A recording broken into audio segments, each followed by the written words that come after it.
Po 11. puta Slavonski Brod pretvorio se u meku za bajkere. No ovoga puta, zbog vremenskih okolnosti, mega bajker susreti održali su se na cesti prema Poluju, što nije umanjilo cjelokupni dojam. Dapače, po tko zna koji puta dokazano je kako naši ljudi ne odustaju, a to se cijeni što su pokazali ljubitelji motora i dobre zabave iz raznih krajeva. Čuo sam da je dobro, zbog toga sam i došao. Sad ću do kraja, do nedjelje ujutro. Organizacija je dobra, odlična, nemam šta reći na to. I doćemo i svake godine idući susret kako gdje dolazimo.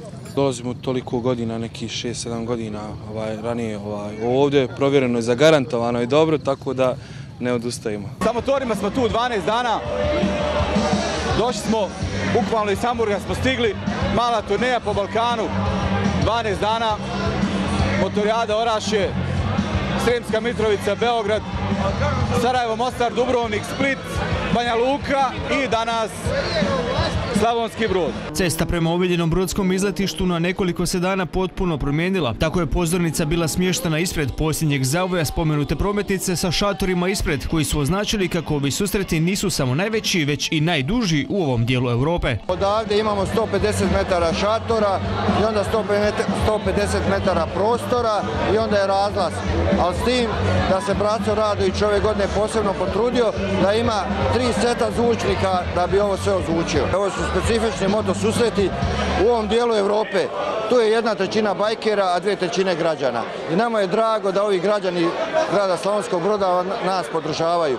I zato nam nije žao da uložimo ovakav veliku trud. Glazbeni dio programa još jednom je bio kombinacija više stilova, ne bili zadovoljni bili svi posjetitelji. Zanimljiv nastup pripremio je Kawasaki Trip, koji su se vratili na bajkerske susrete nakon 2 godine. Biće sati 15 rock'n'rolla, punka, svega. Biće vesela se nadam, ne? Drugačija ekipa, malo je tvrđa ekipa, malo gitare, ovo ono. A mi smo nekada vozili motore kad su bili onak normalni. Šaran na rašljima je bio odličan. Šaran na rašljima je bio super.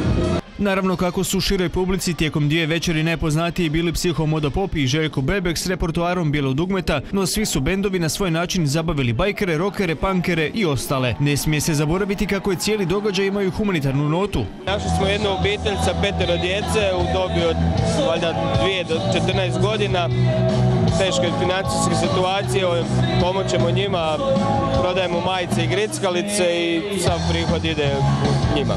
Bajkeri se s brodskih susreta sada sele dalje jer na redu je turneja po cijeloj Slavoniji. Kada se sve zbroji i oduzme, iza nas su vrlo uspješni 11. mega bajker susreti koji su pokazali kako se uz veliku volju i unatoč raznim neprilikama sve može jako dobro pripremiti. Ipak nadajmo se kako se već sljedeće godine susreti vraćaju tamo gdje je to prema mišljenju većine i najbolje.